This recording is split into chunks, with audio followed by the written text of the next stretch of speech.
Partitioning. Partitioning merupakan salah satu metode terdahulu dalam memanage memori. Digunakan sebelum ada virtual memory. Sekarang sudah jarang digunakan. Partitioning berevolusi menjadi virtual memory sekarang. Tipe-tipe partition: fixed partitioning, dynamic partitioning, simple paging, simple segmentation, virtual memory paging, virtual memory segmentation. 1. Fixed partitioning, partition yang hanya bisa menerima proses yang ukuran yang lebih kecil atau sama dengan ukuran partition. OS bisa mentransfer partition ke swap file jika tidak ada yang berada dalam kondisi ready running. Masalah, suatu program mungkin tidak muat dalam partisi. Main memori digunakan secara tidak efisien, bisa menyebabkan internal fragmentation. Banyaknya proses yang aktif dibatasi. Proses yang sangat kecil membuat tidak efisien penggunaan memori. Solusi, partisi dengan unequal size. Cara penempatan. Penempatan equal size, penempatan trivial, penempatan unequal size. Penempatan dengan cara menempatkan dalam partisi terkecil yang masih muat untuk meminimalkan memori yang terbuang. 2. Dynamic partition. Partisi merupakan variabel panjang dan nomor proses dialokasikan sesuai dengan kebutuhannya. Sistem operasi harus mengalokasikan free block untuk suatu proses. Best fit algorithm memilih blok yang paling dekat ukurannya dengan proses, merupakan monos performer overall. Fragmentasi terkecil ditinggalkan karena blok terkecil ditemukan untuk proses. Harus sering dilakukan memory compaction. Fast fit algorithm memilih memori dari awal kemudian memilih partisi yang muat lebih cepat dari best fit. Next fit memilih lokasi dari penempatan terakhir, memilih blok di end memory. Memecah blok besar menjadi blok kecil, perlu compaction untuk menemukan blok besar.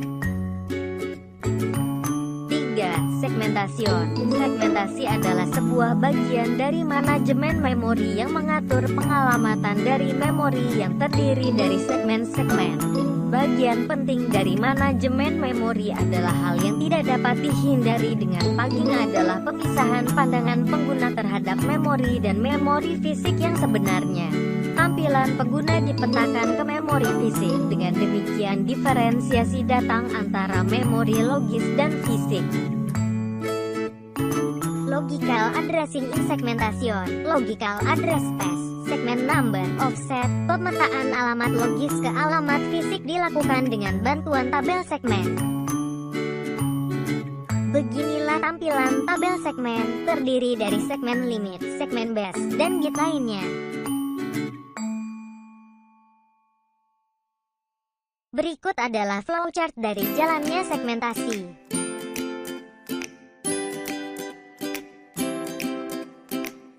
Keuntungan, tidak ada fragmentasi internal. Tabel segmen mengkonsumsi lebih sedikit memori daripada tabel halaman. Karena meja segmen kecil, referensi memori itu mudah. Cocok untuk berbagi data antara proses, cocok untuk perlindungan. Setiap segmen bisa mengatur hak akses, kerugian, fragmentasi eksternal, algoritma manajemen memori yang mahal. Ukuran segmen yang tidak sama tidak baik dalam kasus swapping. 4. Paging adalah teknik pengelolaan memori yang memungkinkan ruang alamat fisik suatu proses menjadi tidak berdekatan, membagi memori ke dalam chunks bagian-bagian kecil berukuran tetap dan sama, dan membagi setiap proses ke dalam chunk berukuran sama tersebut. Memori fisik dibagi menjadi blok ukuran tetap yang disebut FRAMES. Memori logis dibagi menjadi blok dengan ukuran sama yang disebut PAGES. Sebuah RAM memiliki ukuran yang sama dengan P.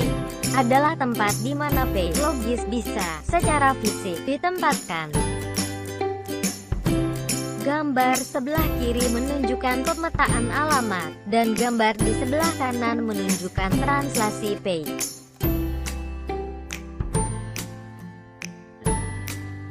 Gambar di sebelah kiri menunjukkan proses paging yang menggunakan memory management unit, sedangkan gambar di sebelah kanan menunjukkan proses yang menggunakan translation lokasi debuffer.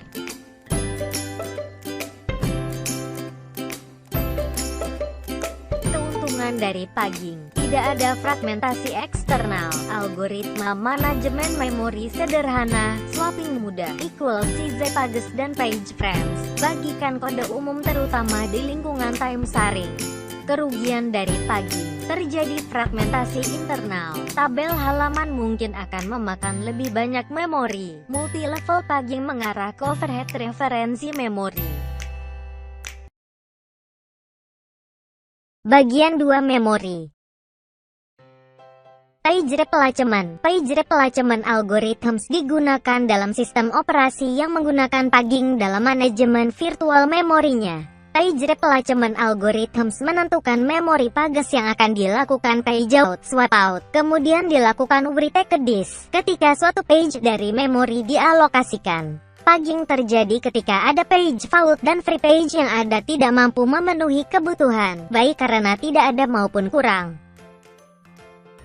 Algoritma penggantian. Banyak algoritma penggantian yang telah dikembangkan. Algoritma yang paling efektif adalah Least Recently Used (LRU), yaitu mengganti blok data yang terlama berada dalam cache memori dan tidak memiliki referensi. Phase in phase out (FIFO), yaitu mengganti blok data yang awal masuk. Least Frequently Used (LFU) adalah mengganti blok data yang mempunyai referensi paling sedikit random, yaitu penggantian tidak berdasarkan pemakaian datanya, melainkan berdasarkan slot dari beberapa slot kandidat secara acak. Berikut adalah gambar ilustrasi dari kebutuhan penggantian pages.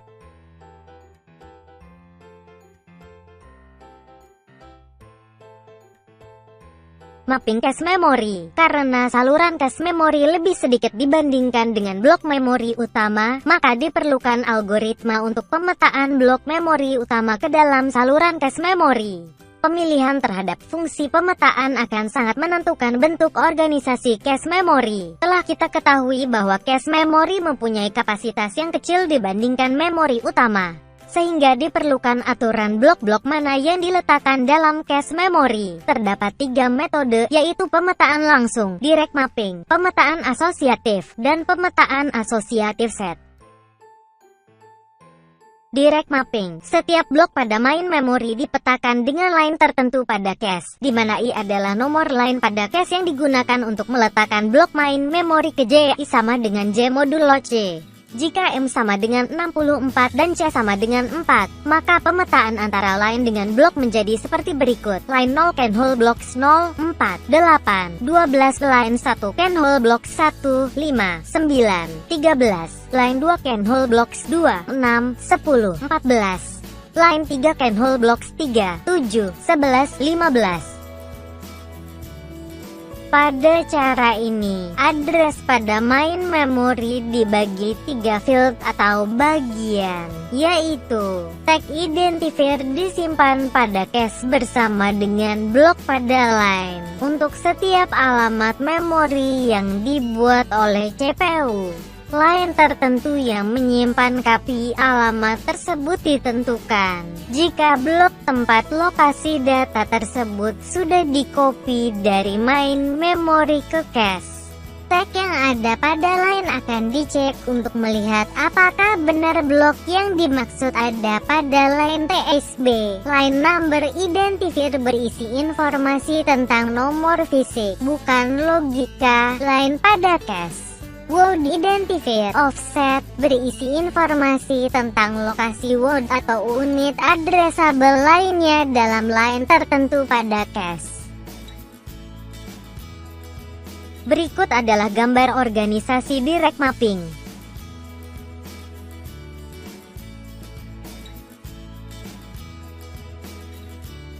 Keuntungan dan kerugian direct mapping. Keuntungan menggunakan direct mapping antara lain, mudah dan murah diimplementasikan, mudah untuk menentukan letak salinan data main memori pada cache.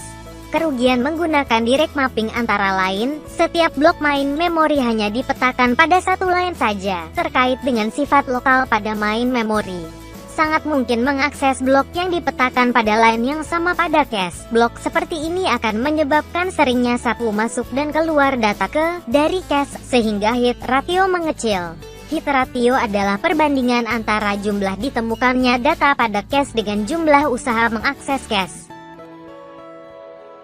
Berikut adalah tabel dari DIRECTMAPPING.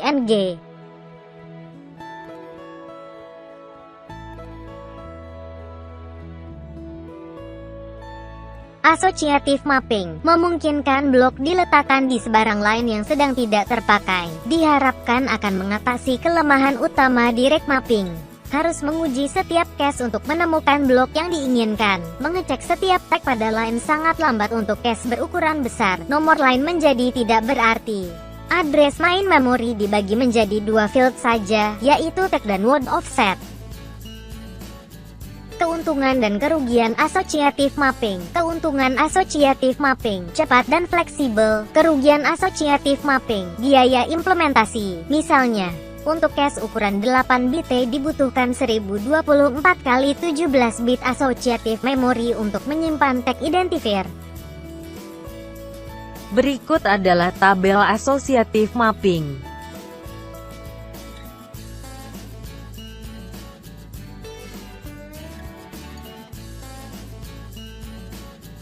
TLB, Translation Locacy Buffer. Translation Locacy Buffer adalah cache dari memori yang berfungsi untuk mengurangi waktu yang dipakai untuk mengakses lokasi dari user memori. TLB merupakan bagian dari Chip Memory Management Unit (MMU). TLB menyimpan translasi terbaru dari virtual memory ke physical memory dan bisa dipanggil sebagai address translation cache. TLB bisa menempati ruang di antara CPU dan CPU cache, di antara CPU cache dan main memory, serta di antara level-level dari multi-level cache. TLB hampir ada di semua prosesor yang menggunakan tagging atau segmented virtual memory. TLB bisa diimplementasikan sebagai Content Addressable Memory (CAM). Kunci pencarian CAM adalah virtual address dan hasil pencariannya adalah physical address. Jika alamat yang dicari ada di TLB, maka CAM seakan mengembalikan hasil yang sesuai dengan cepat dan hasilnya bisa digunakan untuk mengakses memori. Ini disebut sebagai TLB hit. Sebaliknya, jika alamat tidak ada di TLB, maka terjadi miss dan translasi lanjut dengan mencari di page table dalam proses yang disebut page walk. Page walk akan menghasilkan virtual address yang termapping ke physical address dan dimasukkan ke TLB. TLB terdiri dari slot yang berisi entry dari page table dan segment table. TLB digunakan untuk mengurangi waktu akses memori di page table. Karena page table disimpan di main memory dan metode ini membutuhkan dua memori akses, yaitu untuk mengakses entry dan byte. Pertama, page table dicari frame number-nya, kemudian frame number dengan page offset memberikan alamat yang sesungguhnya. Dengan kata lain, TLB adalah cache dari page table, yaitu berisi bagian kecil dari page table yang sesungguhnya. Performance implications. Multiple TLB. TLB mishandling. Typical TLB CZ 124096 entry. Key time 0,5 sampai 1 clock cycle. Miss penalty 10 sampai 100 clock cycles. Miss rate sama dengan 0,01 sampai 1%. Address space weak. Lazy Body. Lazy Body sistem berfungsi untuk menunda penggabungan coalescing sampai blok dibutuhkan, kemudian menggabung sebanyak mungkin blok. Hal ini bertujuan untuk menghindari joining dan splitting blok yang tidak penting. Lazy Body sistem parameter Ni sama dengan current number of blocks of CZ2I. I sama dengan current number of blocks of CZ2I that are allocated. Ocupit. G sama dengan current number of blocks of CZ2I. G sama dengan current number of blocks of CZ2I that are globally free. Li sama dengan current number of blocks of CZ2I that are locally free. Lazy Body System Allocator Table.